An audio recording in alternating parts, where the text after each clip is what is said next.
ASD and ADHD may both feature a communication style that includes awkwardness in conversations, not knowing when it's their turn to talk, odd body or hand movements, and loud, excessive talking. The ASD side may communicate like this because of a lack of interest in other topics outside of their interest. They may have a disdain for small talk and may stimulating body movements, to provide comfort, which can include talking loudly. The ADHD side may not find the conversation stimulating and attention may wane. They may be formulating a response in their mind rather than actually carefully listening to the other person for understanding. Are you a loudspeaker? I am definitely not a loudspeaker. I'm always too quiet, generally. Unless my sensory systems have been adjusted for through sensory supports, or sometimes even if I get a little bit tipsy, tends to be that my sensory systems are blunted a little bit, so I tend to speak more loudly. Oh, yes, hello, come in. Oh, you want to hear more about autism? Oh, and ADHD? Well, today we're actually going to, if you want to come join us, we're going to have a look at a video from the Neurodivergent Doctor. ADHD and autism, can you tell the difference? Who's a good girl? Who's a good girl? Who's a good girl? Oh. No. Hello, Neurodivergent Nation. Attention Deficit Hyperactivity Disorder, ADHD, and Autism Spectrum Disorder, ASD, they look similar in so many ways, and I often hear people mistakenly attributing ADHD symptoms to autism and vice versa. And while different, they've got a lot of similarities. So let's get to it. Are you ready? Do you want down? Yes, okay. I am ready. Please impart your info. Both autism and ADHD may have difficulty making eye contact during communication. Autism and ADHD may both feature a communication style that includes awkwardness in conversations, not knowing when it's their turn to talk, or odd body or hand movements. Remember, like Talladega Nights? I don't know what to do with my hands. It's kind of an interesting one, isn't it? Like the differences between autism and ADHD, because I know people in my life who are just ADHD. I know some people who are ADHD. I know some people who are autistic. I am autistic myself. I can generally tell, like, there are definitely social differences with people who are ADHD.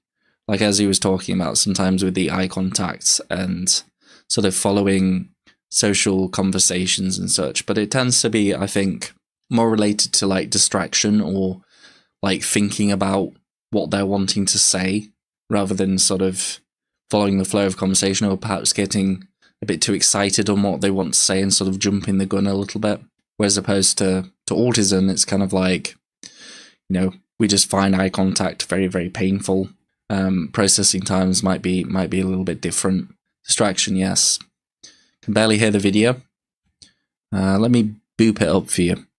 Some autistic people may talk too loudly or too much for the situation, which is also fairly common in those with ADHD. Both may struggle with academics or behavioral problems at home, and relationships can be challenging. But there are also many overlapping features of autism and ADHD that a comprehensive list would be impossibly long and full of errors. So rather than create an exhaustive list of the feature of ADHD and autism and how they might be similar and different, I'd rather go a bit deeper about why they may be similar and yet so different. As more is learned about the two, it's become increasingly difficult to separate features and characteristics of autism and ADHD from each other. While the Diagnostic and Statistical Manual of Mental Disorders, which is the DSM-5, has some clear identifying symptoms for both that provide plenty of separation, clinicians like me are finding that in many people they present more similarly than they do different. So to further complicate the matter, many autistic people also are diagnosed with ADHD, and that's called a dual diagnosis or a comorbidity. The term comorbidity means... Did he say speak loudly? Never. I don't know. It's like I definitely speak more quietly, but it's not for the same reasons a lot of people speak quietly. I'm not socially anxious or shy. I generally just find my own voice to overstimulate me quite a bit. So if I've got my earbuds in, if I've got headphones on, if I'm listening to music, I tend to talk very, very loudly. But for myself, I find it quite difficult to speak at any sort of normal audible volume because it sets my own ears off, 29 likes. Yeah, no, come on, guys. Give us a little bump up in the old like system, as it be. Maybe that's what I need to be doing. And the stream seems out of whack. Can loud noises be an issue for people with ADHD too? I think generally, I think some people have reported sensory differences, but I'd hazard a guess that maybe that's due to a dual diagnosis, possibly. I think ADHDers can definitely find noises more distracting and sort of break their conversation, sort of break their sort of flow of thoughts or work that they do. My voice makes my ears hurt sometimes, especially when I've been talking loudly with my kids for a while because they're so loud. Yeah, 100%. SPD, yeah. Means having two or more disorders at the same time, like autism and ADHD. The comorbidity rate of autism combined with ADHD is greater than 50%, and it's the most common disorder diagnosed with autism. Greater. There you go. Greater. It's more likely that you'll have both than just to be autistic. I feel like it kind of makes sense, because majority of people that I talk to who create content, I don't know whether it's a result of them because they have a dual diagnosis. They can also talk on both ADHD and autism. Maybe that's why I see a lot of creators who are ADHD. But I do think that it's a fairly common thing, and I think you'll find that whenever there is some conflict in how autism expresses or how ADHD expresses in terms of differences, you'll find that a lot of these sort of differences of opinion is due to that sort of crossover. A lot of people are, ADHD.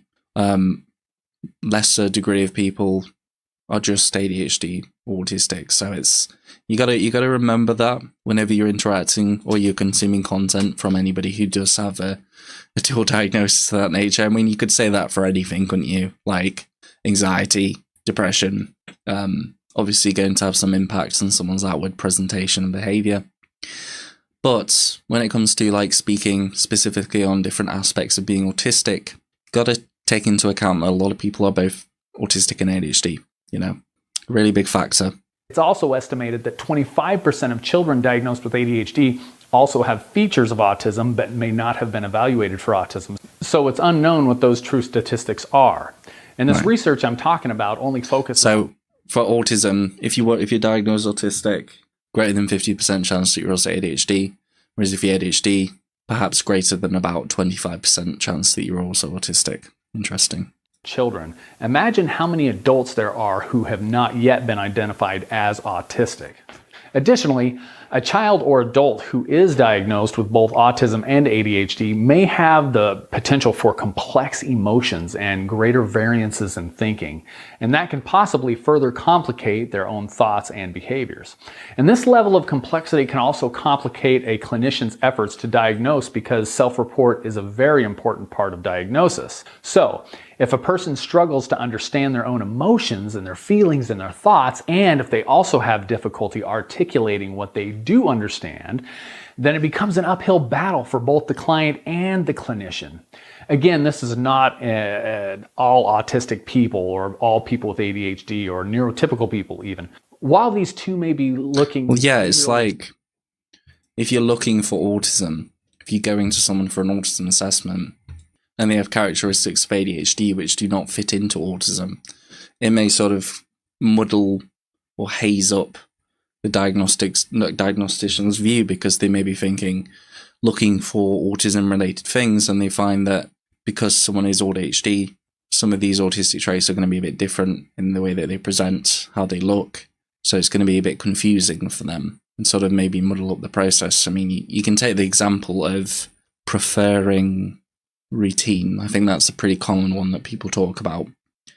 If you prefer routine and you find that certainty very helpful and you just love your routines, you're like me, really want to have a routine in every single circumstance. But if you also have ADHD, you might find yourself constantly trying to break out of said routine, even if it helps you. So you may not have a routine. It's a difficult one. Similar on the outside, the reasons behind these behaviors may be very different. Now, an autistic individual may avoid eye contact because it causes them to feel extreme discomfort and distress, whereas a person with ADHD may not make eye contact because they're distracted, or they have their minds on something else, or they're bored with the conversation, or there's a history of being in trouble and eye contact was forced on them at some point, which may be a trauma response. Communication, that's another topic that may appear similar but have different causes. ASD and ADHD may both feature a communication style that includes awkwardness in conversations, not knowing when it's their turn to talk, odd body or hand movements, and loud, excessive talking. The ASD side may communicate like this because of a lack of interest in other topics outside of their interest. They may have a disdain for small talk and may stimulating body movements, to provide comfort, which can include talking loudly. The ADHD side may not find the conversation stimulating and attention may wane. They may be formulating a response in their mind rather than actually carefully listening to the other person for understanding. They may find themselves speaking loudly because they're excited about what's going on, what they're talking about, and they're having difficulty regulating their body energy. I'd like to understand what the proportion of people outside portion of people on the chat. Are you a loudspeaker? I am definitely not a loudspeaker. Be interested to know. It's also very common for professionals to not realize that they themselves have a condition. Yeah. I mean, you've got to remember that, we put a lot of weight on sort of professionals, but, they have done training and they have done all these kind of aspects of research and gone through the education system, but they're still human beings. No, you're not when I'm excited, I am. I don't realize when I get loud. Sarah, do you have a auditory hyposensitivity? Good evening. Hello, Katja. I'm either too quiet or too loud. I'm always too quiet, generally. Unless my sensory systems have been adjusted for through sensory supports, or sometimes even if I get a little bit tipsy, I get a little bit drunk, tends to be that my sensory systems are blunted a little bit, so I tend to speak more loudly. I don't know. Recently found out I have very little sense of my volume. I can be loud, but sometimes I think I was loud, but get told I was whispering. Interesting. I definitely do find that ADHDers tend to be a bit louder, just from my experience. Although I do know one particular person who is quite quiet, but they also present a lot of aspects of social anxiety. So, yeah, I'm not too sure.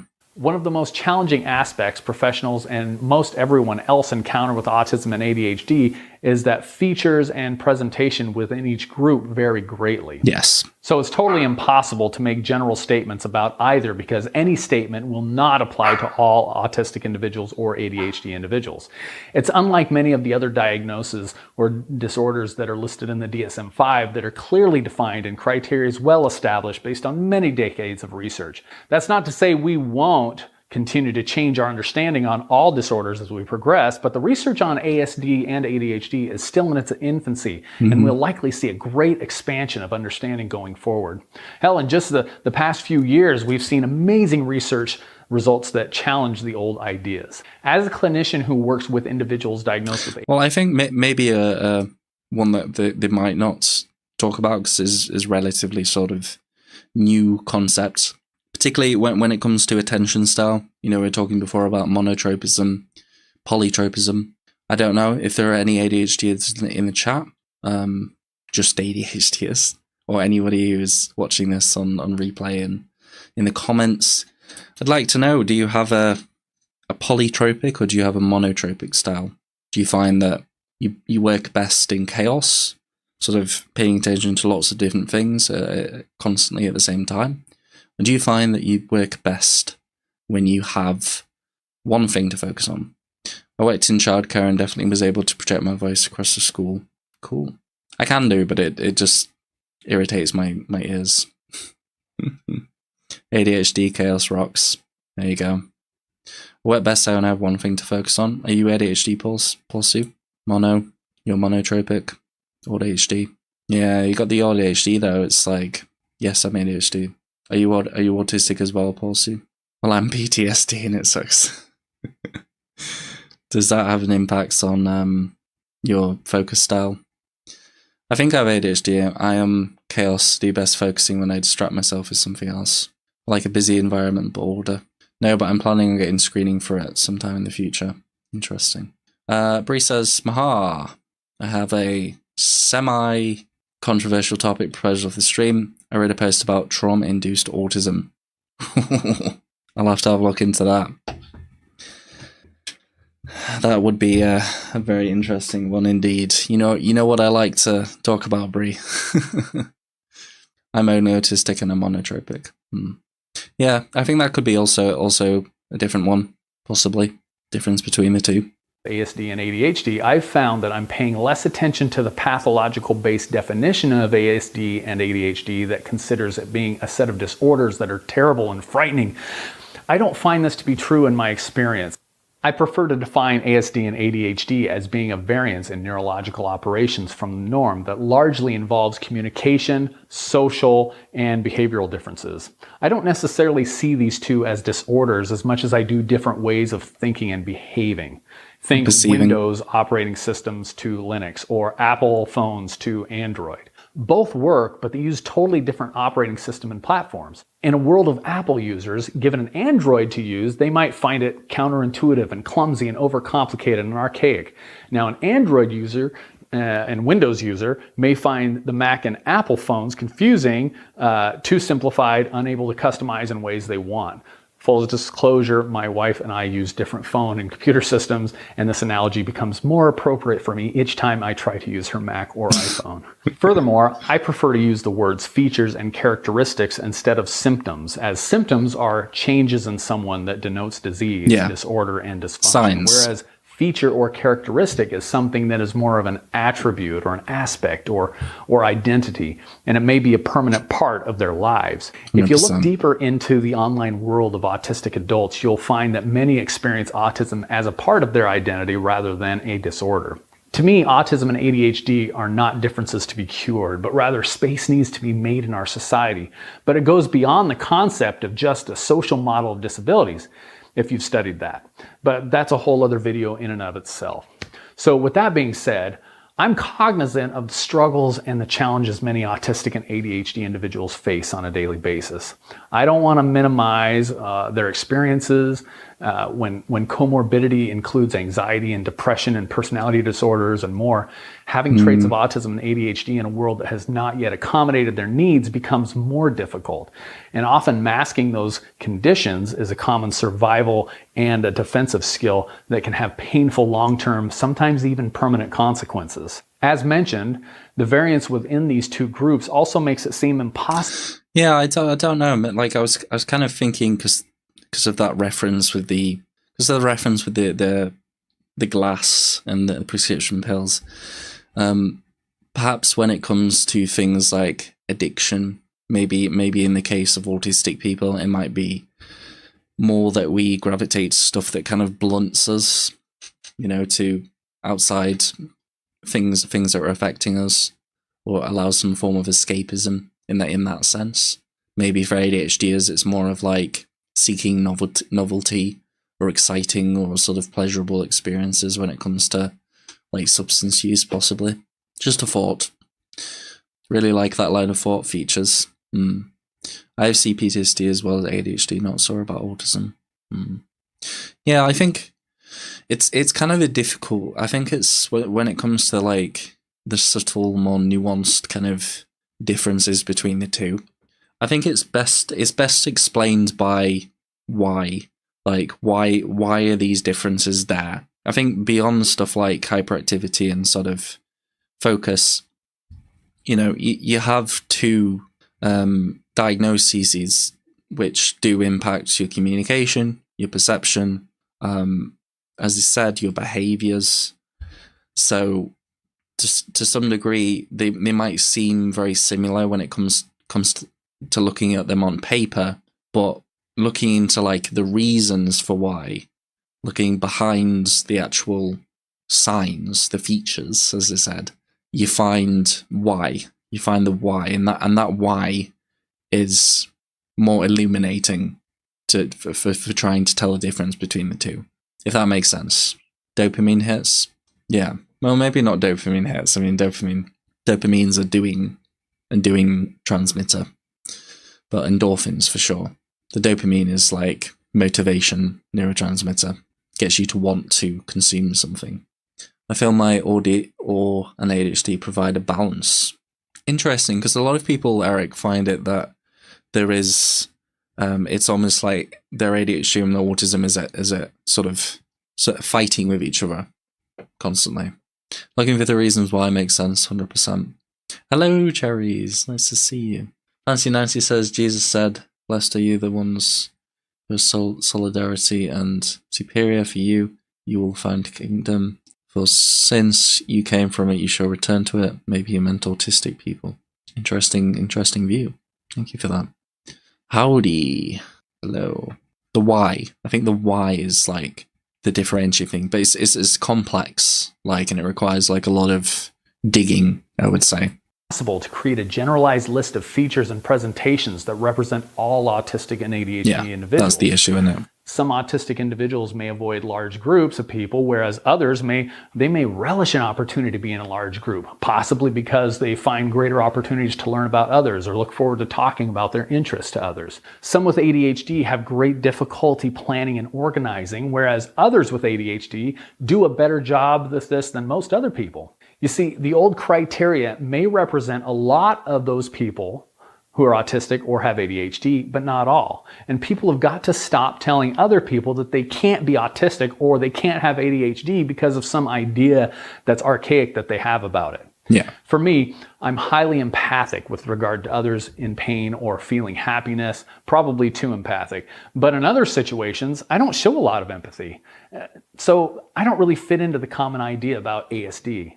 A final yeah, well, I mean, I imagine that they know about it, but autistic people do not lack empathy.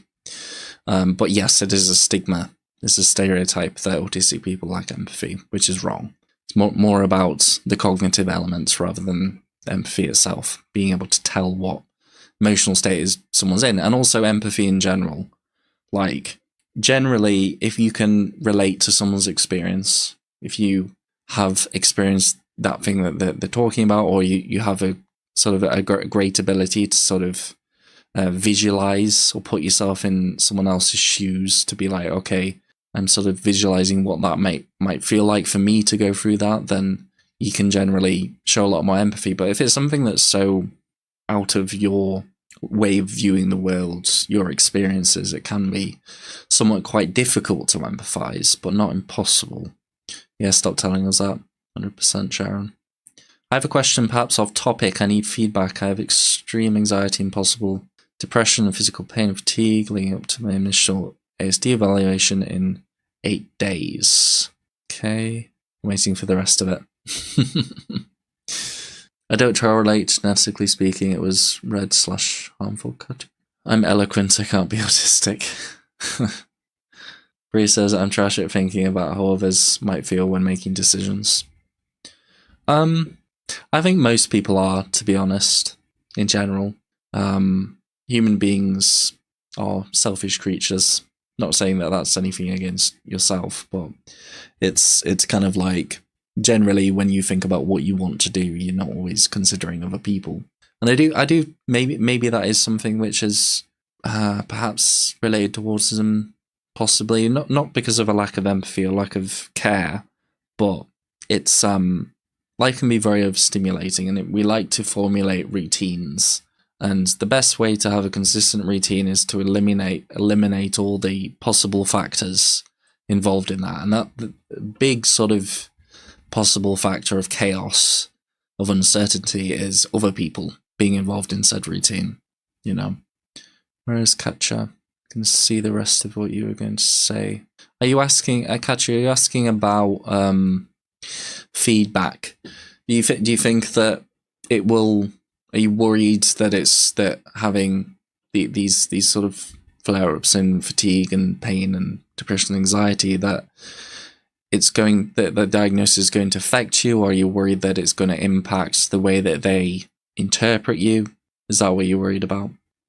I don't know what my question is. I actually posted a video the other day about how I felt. I'm scared. Maybe I don't know how to calm myself down or function. I've been misdiagnosed too much. I think it's worth. Probably not the best, most comforting advice, but generally try to be yourself. Make sure you've got a list of things that you can even take in the list to show them. You can tell them that you've been stressed or you've been anxious or you've been worried about the assessment, and I think they generally will take that into account. I just don't know who to trust. I really don't trust doctors anymore. Yeah, it's it's a difficult one. Yeah, medical trauma is the worst. 100%. I mean, I suppose as uncomfortable it is, perhaps leaning towards more of a stoic mindset towards that stuff might be helpful. You can only do what you can. You can't really control who is diagnosed. Well, I don't know if you can, but who is diagnosing you, what their experiences are. You just have to kind of roll with it a little bit, Just try and be yourself, and just like you've got 2 binders full. Yeah. Ultimately it is the decision of the person who's diagnosing you, which is not the most comforting thought, I understand, but that's the way they do it. And you just have to be who you are. Try and unmask much as you can. Try to be honest about what your emotional states are, and I think they would appreciate sort of the openness around that, because being aware of how you're feeling at the moment could be a fact to consider, perhaps. Consideration I'd like to propose is the difference of stigma between the two. Yeah. Many individuals and parents of children with ADHD are gladly willing to accept an ADHD diagnosis to help explain misbehavior or hyperactivity in their child, whereas some parents are fearful of their child receiving an autism diagnosis. Yes. Because they don't want their child to have a label placed on them that might inhibit them or their lives in some way. Yes. The variability in how people view autism and ADHD is very, very different. There's a very, very heavy negative stigma around autistic people. There's not really much good, other than perhaps people think that you're good at maths and coding. It's not really any good sort of positive stigmas that people have. When people, I think it's a topic that I'm wanting to dive in a bit more, perhaps in one of my own sort of videos or shorts, but the aspect of autism being not very relatable, I think, is very true. Like, sorry for taking over your feed. It's okay. The aspects of it not being relatable, I think, is very true. Like some people can kind of relate a little bit to perhaps mentalize how being ADHD might be like. They can kind of relate a little bit perhaps to the hyperactivity aspect of it and the lack of focus if they're they're sort of overworked and burnt out. But with autism, it's like we were just talking about sort of autism and introversion. People just kind of, that's the kind of the point at which they can relate. Maybe socialness, social anxiety, or introversion, but the other stuff, perhaps not really that much. And there is, I don't know about you, but I've seen people who have, when they think of ADHD, they're like, oh, they're the fun, they're life of the party, they're a bit quirky and all that kind of stuff, but they're generally nice to, but with autistic people, it's kind of like the stigma around autism is like really, really not positive. Like, so I think there's a little bit of a disparity there between the two. Hello, S. Lovely to see you. How are you doing? Hope you're doing well. I think you help others by asking this question. 100%. Well, I feel so unrelatable to neurotypicals, especially when they try to talk about things I enjoy. Yeah. Not understanding like the special interest aspects. Yeah. A lot of people don't understand the monotropism either, or the transitions, the processing. I mean, there's so many things that is unrelatable to the average holistic individual. Some individuals are frightened of the mere thought of being anything like autistic characters from movies such as Raymond of Rain Man, or Arnie from What's Eating Gilbert Grape, or music from Sia's movie Music, or Sheldon from The Big Bang Theory, or any number of the other media representations that have been shaping public perception of autism. Additionally, Most people know someone who has an autistic child or relative who might need a great deal of support in their lives, and some don't want to hear that they share that same diagnosis, even if their support needs are very different. So even though the stigma of ADHD and autism are very different, it is still true that the two can be more similar than many would like to admit. However, because ADHD is generally widely accepted and even used in humor, as we continue to identify the similarities between the two, maybe ADHD is going to help open the door so that autism can be more accepted and less feared in the future. As we work toward accepting both of the ADHD and ASD operating systems as neurological differences rather than something scary, we will create a world that's more inclusive, more accepting, and kind, not only to these individuals, but for all individuals, as autism and ADHD have always had and will continue to have a crucial role in the forward movement of our world and society. Thank you all very much, and I hope this helps you in your neurodiverse universe. Come here. Oh, who's a good girl? You want to see Luna? Here's Luna. You want to say hi? Wow! Look up there. Say hi. Say hi. There's Luna. Oh, such a good girl. Oh, yes. Oh, she's a sweetie. Yeah. Maybe that's what my stream's missing. I need a Luna. I need a Luna on my stream. I need some kind of pet. Well, that was a very interesting video. Autism and ADHD, can you tell the difference? I think it's definitely something that if people are wanting to know the answer, that would require a very, very in-depth, very, very long series of videos or a very long presentation, to sort of be able to kind of tell the difference between the two. It's a very, very complex thing, and there's a lot of internal sort of stuff that you got to do to kind of figure it out, and a lot of differences in the whys, as we said before. I love your reactions to animals. Brilliant video. Nice. Thank you very much to the Neurodivergent Doctor. Go check them out. Drop them a subscribe and a like. Perhaps even give them a comment down below to let them know that I sent you. And if you would be so kind, and you know, I appreciate you being here, and it's lovely. If you have enjoyed this, please make sure to like and subscribe, and perhaps become a member for as little as 99p, and you get access to emojis, badge, and shoutouts, which I'm going to be doing at the end of this video.